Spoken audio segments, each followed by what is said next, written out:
Anda menyaksikan Nusantara Economic Updates. Industri perhotelan di tanah air dinilai masih punya peluang tumbuh di tahun ini meski tingkat okupansi hotel sempat turun dalam beberapa bulan terakhir.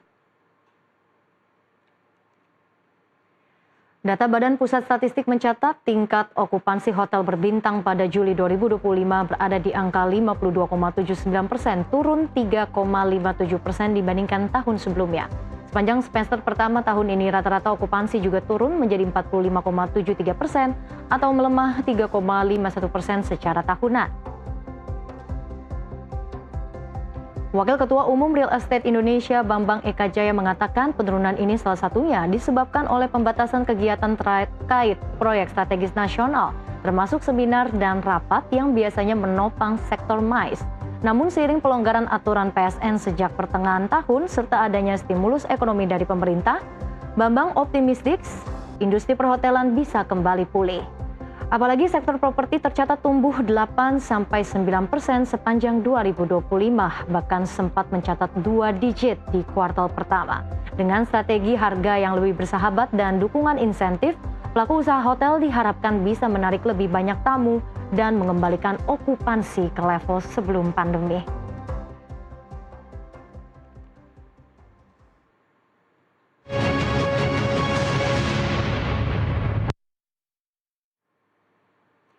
Lantas apakah industri perhotelan di tanah air dinilai masih punya peluang tumbuh di tahun ini? Segmen Insight Number kali ini akan membahasnya bersama dengan Hengki Roy, Direktur Keuangan PT Hotel Sahid Jaya International Tbk. Pak Roy, apa kabar? Selamat siang. Terima kasih sudah bergabung bersama kami di Nusantara Economic Update hari ini. Kabar baik, selamat siang Ibu Ellen. Iya Pak Roy, kalau kita lihat perkembangan industri perhotelan tanah air ya saat ini, kita lihat secara data hingga sepanjang semester 1 di tahun 2025 ini memang ada perlambatan. Seperti apa secara real Anda melihat kinerja perhotelan tanah air saat ini? Iya, kinerja perhotelan di semester 1 tahun 2025 ini cenderung menurun. Hal ini memang disebabkan karena pembatasan kegiatan pemerintah ya. Seperti kebijakan strategis nasional itu tidak jalan, itu sebenarnya dampak terhadap MICE-nya besar sekali. Itu sekitar 40%. Jadi pasar kementerian maupun lembaga negara itu 40%. Kalau kita setarakan tuh setara dengan 25 triliun. Nah, dan sekarang ini yang jalannya hanya 6,25 triliun, artinya turun sekitar 75%. Itu dari pembatasan kegiatan pemerintahan. Demikian juga dengan pemotongan anggaran. Itu pemotongan anggaran itu kegiatan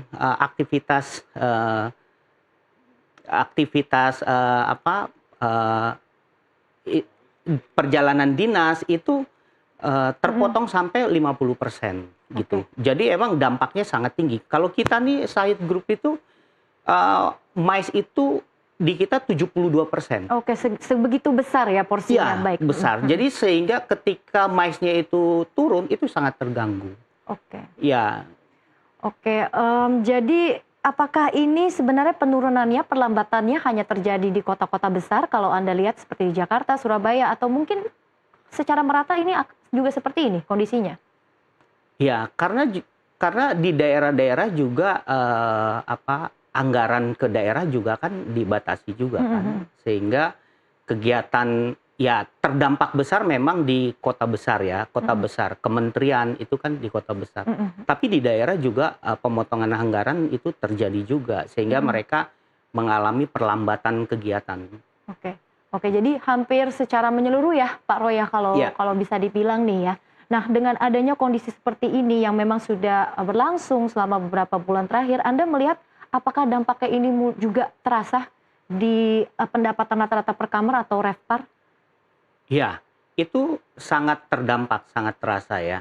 Jadi kalau pemotongan kegiatan pegawai negeri sipil, perjalanan dinas, akomodasi, tentu kan pendapatannya kan jadi menurun ya, sehingga RevPAR-nya juga jadi turun. Gitu. Oke, jadi itu sudah multiply begitu ya Yes, efeknya. Oke, dampak oke. multiply. Nah, selain memang efisiensi anggaran dari pemerintah, kita tahu juga memang ini daya beli juga sedang melemah, daya beli masyarakat. Betul. Nah, terutama mungkin di segmen menengah ya, yang Mm. memang menjadi salah satu market target dari industri perhotelan. Nah, bagaimana kondisi ini juga mempengaruhi dari kunjungan domestik dan juga segmentasi pelanggan hotel? Iya, jadi shifting kebutuhan ya. Iya, betul. Pada awalnya memang konsumen itu untuk perjalanan, liburan itu tuh menjadi bagian dari kebutuhan mereka. Tapi ketika daya belinya melemah, harga-harga makin naik, kebutuhan hidup makin naik, sehingga daya belinya melemah. Jadi fokusnya itu udah nggak lagi ke liburan, Udah lagi nggak ke spending begitu nggak ya? ke spending. Jadi shiftingnya dia ke kebutuhan primer, jadi kebutuhan pokok, sehingga itulah yang menyebabkan kegiatan domestik, wisatawan domestik itu juga mengalami penurunan. Oke, oke. Nah, di satu sisi memang kan pemerintah ini sudah memberikan sejumlah stimulus ya untuk sektor pariwisata juga termasuk sektor perhotelan. Dari kacamata pelaku industri, Anda melihat seperti apa pengaruh kebijakannya saat ini? Iya, tekanan yang begitu besar terhadap perhotelan dan stimulus yang diberikan pemerintah itu dampaknya belum terlalu besar ya. Sebagai contoh, stimulus yang pertama adalah pajak pendapatan kepada karyawan. Ya. Ya. Pajak pendapatan karyawan itu kan bagian kecil dari biaya yang ada di perhotelan kan, sebagian kecil gitu. Kalau hal itu stimulusnya hanya dari situ, itu tidak memberi dampak terhadap operasional hotel, terhadap pendapatan hotel, itu dampaknya sangat kecil sekali kalau hanya dari, memang saya melihat ada beberapa program pemerintah, satu tadi ya stimulus PPh 21 terhadap karyawan hotel, itu satu. Yang kedua, memang pemerintah kan lakukan misalnya tarif tol dipotong 20% supaya ada mobilisasi supaya wisatawan domestiknya bergerak. Terus tiket pesawat juga dimurahin gitu kan. Tapi itu dampaknya secara persentase sangat kecil terhadap pendapatan pemotongan anggaran pemerintah gitu. Kalau misalnya dampak dari MICE 75%, dampak yang tadi kecil-kecil saya sampaikan itu mungkin hanya sekitar di bawah 5%. Jadi jomplang, jauh beda gitu. Oke, sehingga jika kita mungkin summarize, sebetulnya insentif apa yang diperlukan untuk mendorong sektor MICE ini? Karena kan porsinya lebih besar begitu ya? Ya, tentunya ini pertanyaan bagus banget. Jadi satu, keran aktivitasnya dibuka lagi. Oke. Ya kan? Supaya kegiatan MICE-nya jalan lagi kerannya. Yang kedua, kelonggaran akomodasi perjalanan dinas itu jangan diketatkan lagi, dibuka itu. Itu dari pendapatan. Yang kedua, dari OJK. OJK itu memberikan karena kan sekarang kan terdampak nih, ini mungkin saya sampaikan ya, dari tim kami, dari Business Development, coba menggali posisi hotel yang ada di Cikarang.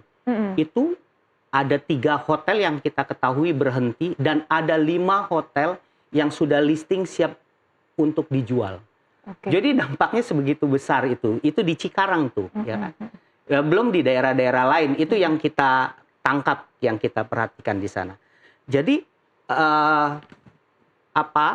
tadi keadaan yang sedemikian tentunya kan akan memberi dampak kepada mungkin kredit macet. Nah, karenanya kita butuh nih OJK kelonggaran, terus ada relaksasi, terus misalnya apalagi pemerintah mulai menggelontorkan kredit ke industri perhotelan gitu. Jadi kita tuh butuh banget dukungan dari pemerintah. Memang kalau membangkitkan wisatawan domestik sudah dilakukan, tapi apa, tidak tidak lebih besar dari potongan yang dilakukan oleh pemerintah, sehingga dampaknya tuh belum terlalu besar. Kami harap misalnya bantuan dari perpajakan tadi kan pajak PPh 21 karyawan. Iya. Ya, lebih baik adalah pajak pajak daerahnya diturunkan. Atau mungkin kemarin saya tertarik dengan apa tuh dari Pak Purbaya sampaikan PPN diturunkan gitu. Itu kan sangat-sangat memberi dampak bagi usaha bisnis. Jadi pergerakan ekonomi itu benar-benar bergerak, karena nih target Pak Purbaya kan sangat besar sekali nih. Itu salah satu mungkin solusi yang bisa dipertimbangkan begitu ya oleh pemerintah untuk bisa mendorong lagi begitu dari sisi demand di industri perhotelan saat ini. Baik Pak Roy, kita jeda terlebih dahulu, dialog kita semakin menarik tapi kita harus jeda terlebih dahulu. Pemirsa, Nusantara Economic Update akan kembali usai jeda berikut ini.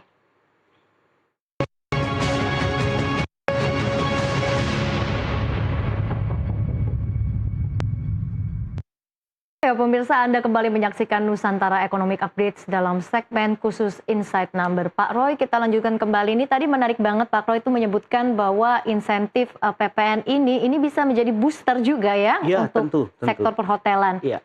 Sejauh ini kalau dilihat nih, jika memang terrealisasi, apa sebetulnya pengaruh positif yang bisa tercapai dari insentif PPN tersebut? Ya, pertama kan kalau PPN kan 11%, kalau misalnya diturunin jadi 8% gitu ya misalnya gitu kan, itu kan dampak 3% tuh. Jadi harusnya ada pengeluaran biaya sekitar 3%, 11% jadi turun sekitar 3%. Itu dampaknya sangat besar ketimbang yang tadi ya saya sampaikan, potongan tol misalnya PPh 21 karyawan itu kan lebih kecil gitu.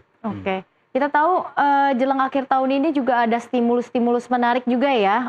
Mungkin salah satunya nih tiket pesawat. Anda melihat ini akan seperti apa pengaruhnya terhadap sektor hotel untuk akhir tahun ini? Biasanya kan high season Pak Roy. Iya. Ya diharapkan memang kita ada angin segar lah dengan misalnya diskon tiket pesawat gitu, biar wisatawan domestik juga bisa ini ya liburan ke sana ke sini, membangkitkan industri perhotelan. Ya kami mengharapkan walaupun itu kecil ya daripada nggak ada gitu. Tapi harapan besar kami ya tadi misalnya dari perpajakan, dari suntikan kredit, lalu dari pemangkasan ini untuk operasional juga kayak tarif PDAM ya. Tarif air tuh tahun ini naik loh, 71%. Terus UMP kan naik, UMK tuh naik sekitar 6,5%, ya kan. Terus industri gas juga naik 20%. Nah itu dari itu aja tuh udah banyak terdampak gitu. Jadi harus ada gebrakan pemerintah yang jauh lebih besar sehingga dampak dominannya tuh memberikan dampak besar buat industri perhotelan. Tadi sudah disebutkan ya ada beberapa biaya operasional juga yang meningkat begitu ya untuk di tahun ini, dan kita juga belum tahu nih tahun depan seperti apa. Betul. Strateginya seperti apa di tengah kenaikan biaya operasional saat ini untuk bisa tetap menjaga dari sisi profitabilitas? Ya, kita memang industri perhotelan tuh harus kreatif ya. Tahun depan tuh kita nggak tahu keadaan global sama fluktuasinya itu kayak apa, kita tidak tahu ya. Tapi yang kita siapkan adalah kita membatasi biaya, cut cost dan juga kreativitas terhadap pendapatan. Misalnya apa? Kita tingkatkan FB kita, food and beverage. Misalnya jualan outside catering, ya kan? Misalnya ngadakan konser musik gitu, konser musik. Di beberapa hotel kita juga itu kita lakukan karena memang pendapatan dari MICE-nya kan yang terbesar itu sudah banyak terpangkas habis gitu. Jadi kita kreatif tadi dari outside catering, dari konser musik, lalu misalnya dari sewa ruangan, terus dari kreativitas lain yang kita lakukan Terus berinovasi ya, terus mendorong kreativitas ya di tengah challenge dan juga tantangan ini di sektor perhotelan saat ini. Nah, tapi memang kalau berinovasi kita juga tidak bisa lepas dari konsep-konsep baru yang ada di sektor hotel nih, Pak Roy, seperti mungkin staycation, the leisure travel. Ini juga apakah Sahid Group juga menerapkan konsep tersebut? Ya, tentu. Staycation itu harus kita lakukan karena kan memang eh, pasar yang ada di kota, di suatu kota itu kan karena kekurang menarikannya di kota tersebut, mereka kan pergi. Nah, karenanya staycation itu kita harus kembangkan sehingga orang yang tinggal di kota tersebut suka untuk menginap atau stay di hotel di dalam kota tersebut. Nah, ada juga yang disebut konsep be-leisure. Ya. Nah, be-leisure itu tuh supaya ketika orang melakukan bisnis trip, bekerja, tapi dia bisa juga menikmati leisure-nya gitu.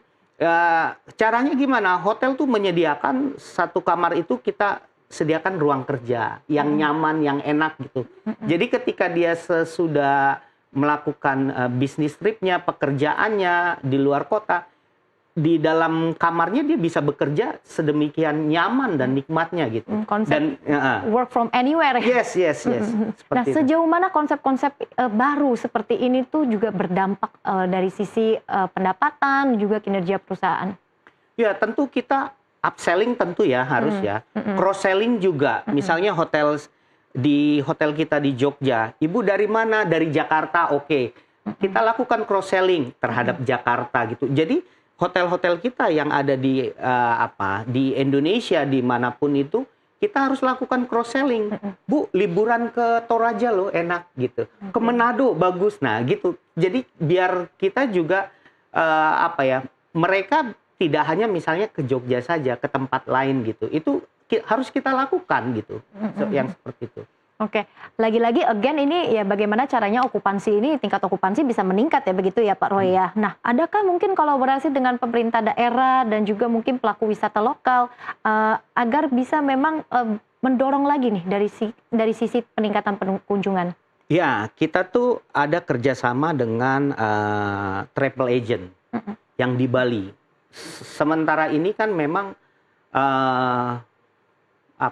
wisatawan mancanegara kan banyak datang di Bali. Tapi kadang mereka di Bali itu kan melihat culture Indonesia yang begitu besar, mau dong explore ke tempat lain. Nah, kita kolaborasi dengan travel agent yang di Bali untuk ngajak mereka juga selain dari Bali pergi ke Jogja. Itu kita ada desa wisata. Terus di sana juga kita kerjasama dengan UMKM gitu. Jadi dengan UMKM-nya di desa wisata tersebut dan dengan juga travel agent.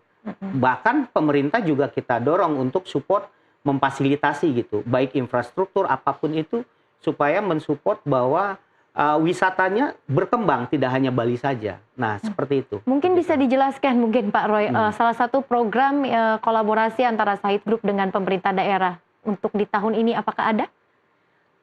Ya, dengan Dinas Pariwisata. Kemarin itu saat ini juga ada tim kita yang saat ini ke Belanda juga. Jadi Belanda itu untuk menarik wisatawan mancanegara tentunya di sana, di Eropa, di Belanda gitu. Itu kolaborasi dengan pemerintah juga. Oke, baik. Nah, ini kita juga udah mau memasuki libur akhir tahun ya, high season ini memang bisa diharapkan menjadi angin segar untuk sektor perhotelan. Nah, seperti apa outlook mungkin dari sisi okupansi dan juga strategi apa nih ya yang dilakukan agar memang bisa benar-benar memanfaatkan momentum di akhir tahun ini, Pak Roy? Ya, outlook untuk kuartal 4 emang akhir tahun itu kita optimis ya, kita harus bekerja semangat optimis bahwa outlook kuartal 4 ini bisa naik. Karena memang tren di bulan Oktober, November, Desember selain mungkin ya expense pemerintah juga mulai untuk menghabiskan anggaran mereka lakukan kegiatan ya kan. Nah, di situ kita dapat itu. Yang kedua adalah liburan panjang. Nah, seperti yang Bu Ellen sampaikan bahwa pemerintah juga nanti akan support misalnya dari tiket, ya tiket murah. Terus juga dari akomodasi lain, terus liburan. Pemerintah kan bisa misalnya jadi cuti bersama gitu, ya kan, sehingga memberi dampak besar terhadap liburan panjangnya. Jadi pergerakan wisatawan domestik maupun mancanegaranya makin besar gitu.